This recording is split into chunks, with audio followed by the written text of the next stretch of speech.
ذہین اور حساس.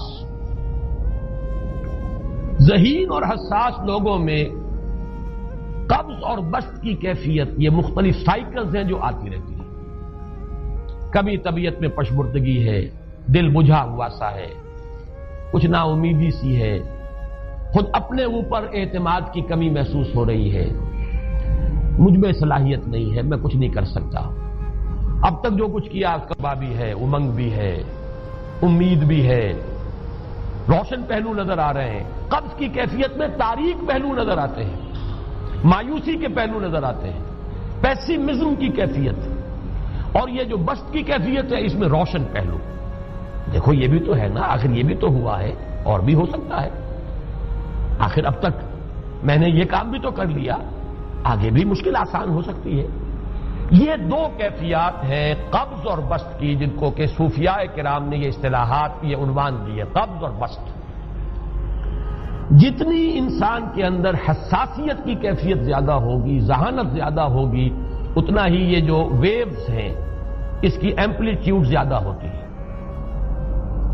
کم ذہین انسان ہے، کم حساس ہے، آئیں گے تو صحیح ہے، لیکن یہ کہ وہ ویو جو ہے اس کا ایمپلیٹیوڈ جو ہے اس کے اندر اوپر اور نیچے کی کیفیت زیادہ نہیں ہوگی. لیکن جتنا یہ معاملہ بڑھتا ہے یہ جو ویو ہے اس کے ایمپلیٹیوڈ بڑھتا چلا جاتا ہے. لیکن نارمل انسان کا معاملہ یہ ہے کہ یہ حدود کے اندر رہے.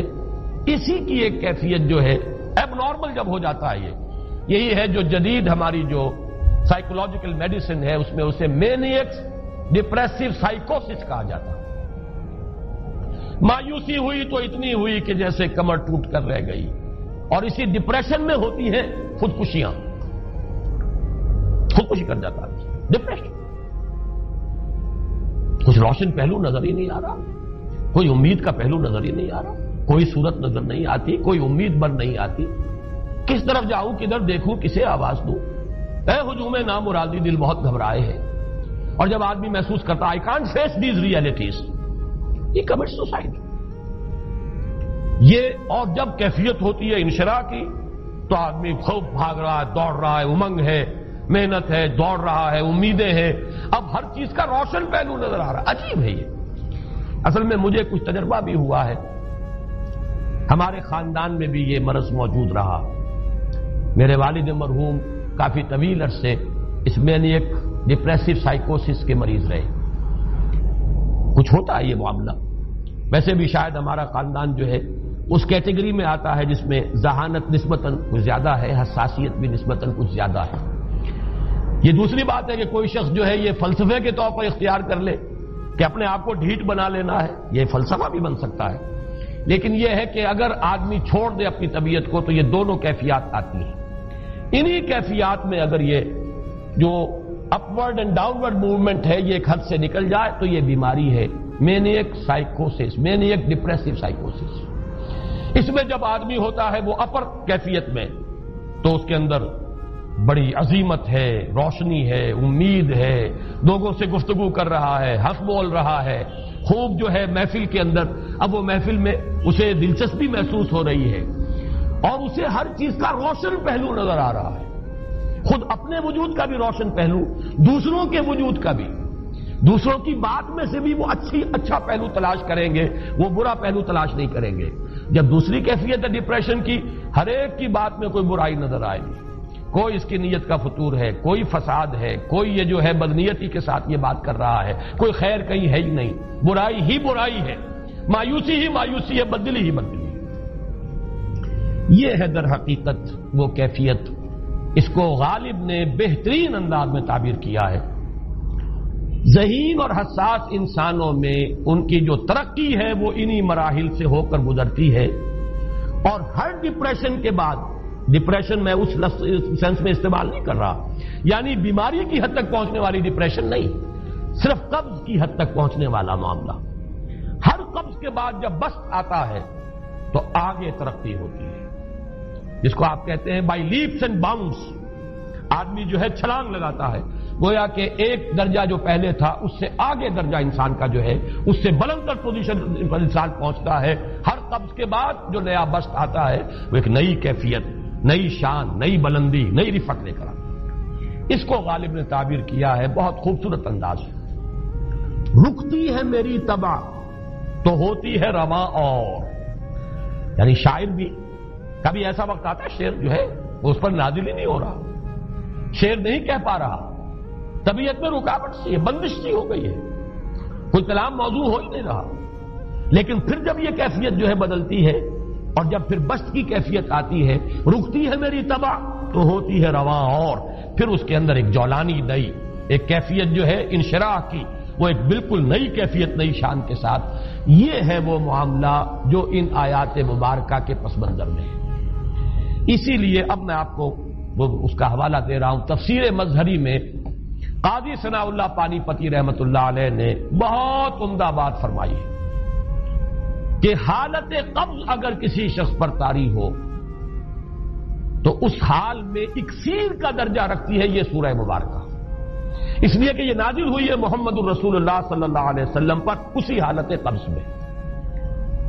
وَالضُّحَىٰ وَاللَّيْلِ إِذَا سَجَىٰ مَا وَدَّعَكَ رَبُّكَ وَمَا قَلَىٰ وَلَلْآخِرَةُ خَيْرٌ لَكَ مِنَ الْأُولَىٰ وَلَسَوْفَ يُعْطِيكَ رَبُّكَ فَتَرْضَىٰ أَلَمْ يَجِدْكَ يَتِيمًا فَآوَىٰ وَوَجَدَكَ ضَالًّا فَهَدَىٰ وَوَجَدَكَ عَائِلًا فَأَغْنَىٰ۔ یہ تمام آیات اب معلوم ہوگا کہ جیسے موتی پروئے ہوئے، ایک لفظ قبض، اب اس میں جو بھی واقعاتی اور جو میں نے آپ کو روایاتی جو بھی پس منظر بیان کیا وہ بھی فٹ بیٹھ رہا ہے، وہ خودکشی کا معاملہ بھی آ گیا اس میں فٹ بیٹھ رہا ہے کہ بخاری شریف میں روایت موجود ہے کہ حضور فرماتے ہیں کہ میری طبیعت پر اس درجے اضطراب تھا، اتنی کیفیت جو ہے میری تشویش کی تھی کہ میرے دل میں بار بار خیال آتا تھا کہ پہاڑ پر چڑھ کر اپنے آپ کو نیچے گرا دوں۔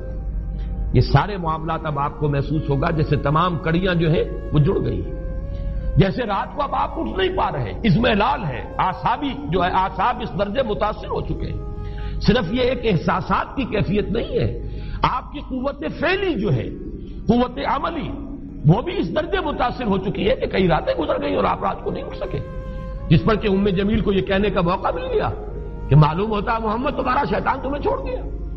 اب یہ جملہ اپنی جگہ پر اس کی کاٹ ہے یقیناً، اس سے یضیق صدرک بما یقولون، لیکن وہ کیفیت جس کی وجہ سے یہ جملہ آیا ہے اس پر نگاہ دوڑائیے، اس پر نگاہ کو مرکوز کریں گے تو معلوم ہوگا ایک لفظ قبض، یہ قبض کی ایک کیفیت تھی، اس قبضی کی کیفیت کا ایک مظہر یہ ہے کیونکہ یہ بھی تو در حقیقت قلب مبارک جو ہے محمد الرسول اللہ صلی اللہ علیہ وسلم کا، اسی پر تو وحی کا نزول ہوتا تھا، یہ بھی وہی داخلی احساسات و کیفیات کا معاملہ ہے، یہی بھی در حقیقت یہ واردات قلبیہ ہی کا سارا معاملہ ہے، اس کو آپ خارج سے تعبیر نہیں کر سکتے، نہ ابھی کوئی ایسے مصائب تھے، نہ ایسی کوئی مشکلات تھیں، نہ ابھی کوئی رد و قضا ایسی شروع ہوئی، نہ ابھی کوئی بحث و نزاع کا معاملہ ایسا ہوا، نہ کوئی ابھی کوئی فزیکل پرسیکیوشن شروع ہوئی، یہ سب داخلی ہی کیفیات ہیں، اور ان داخلی کیفیات کے حوالے سے ان سورہ مبارکہ کو اگر صحیح سمجھا ہے تو صوفیہ نے سمجھا۔ وہ جو اقبال کا شعر ہے کہ کچھ جو سمجھا میرے شکوے کو تو رضواں سمجھا، مجھ کو جنت سے نکالا ہوا انسان سمجھا، اور کون سمجھے گا؟ وہ تو سمجھے گا کہ دکھے ہوئے وہ دل کی صدا ہے، وہ کیا ہے جو اقبال کی وہ ایک نظم ہے پرندے کی فریاد، گانا اسے سمجھ کر خوش ہونا سننے والے، یہ تو در حقیقت ایک دکھے ہوئے دل کی صدا فریاد، یہ صدا ہے۔ تو یہ کیفیت جو ہے رضوان سمجھ سکا ہے جو کہ داروغہ جنت ہے، اس نے سمجھا یہ وہی آدم جو نکالا گیا تھا یہاں سے، یہ اس کی فریاد ہے۔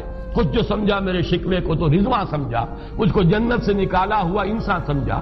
تو واقعہ یہ ہے کہ اس سورہ مبارکہ کا صحیح فہم اگر حاصل ہوا ہے، وہ امام راضی کو حاصل ہو ہی نہیں سکتا، وہ عقل اور منطق کی گتھیاں سلجھانے والے آدمی ہیں، اپنی جگہ ان کی کنٹریبیوشن بہت ہے۔ یہ لغت اور ادب کا کوئی خاص مسئلہ اس میں ہے ہی نہیں کہ زمخشری اس میں کوئی جولانی دکھائیں اپنی، اس میں کوئی ایسا اشکال ہے ہی نہیں، نحوی اشکال ہی نہیں، لیکن یہ واردات قلبیہ کا معاملہ ہے، احساسات باطنی کا معاملہ ہے، یہ نفسیات انسانی کا معاملہ ہے، اور اس کو وہی سمجھ سکتے ہیں کہ جو ماہرین علم نفس ہیں۔